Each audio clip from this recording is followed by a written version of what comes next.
Arriba una nova edició de la Mediterranean International Cup, més coneguda per les seves inicials MIC.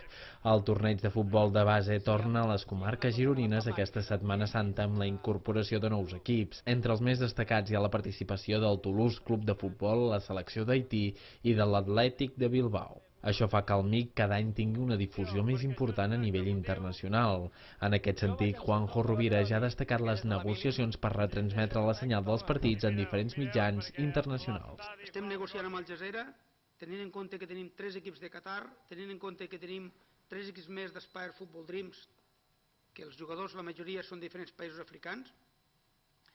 Estem negociant amb Super 3, que és una de les principals cadenes de televisió que emeten esports a nivell africà, i esperem arribar a temps de poder retransmetre alguns partits. L'any passat ja vam fer una aposta important amb Eurosport.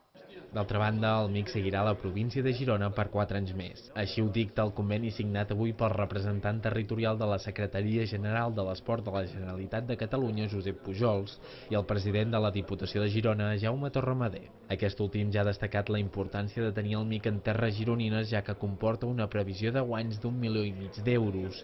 A més, aquest torneig fomenta l'esport i els seus valors més bàsics. Des del Patronat de Turisme hi ha un efecte o hi ha una projecció més internacional del que són les nostres comarques.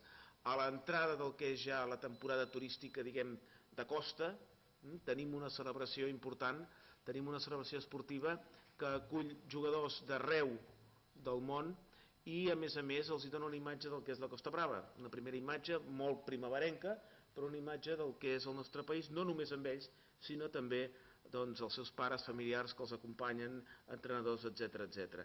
En l'acte de presentació hi han acudit 2 futbolistes que han passat pel MIC en anteriors edicions. El jugador del Futbol Club Barcelona, Sergi Roberto, i el del Real Club Deportivo Espanyol, Álvaro Vázquez, han recordat la seva participació en aquesta Copa.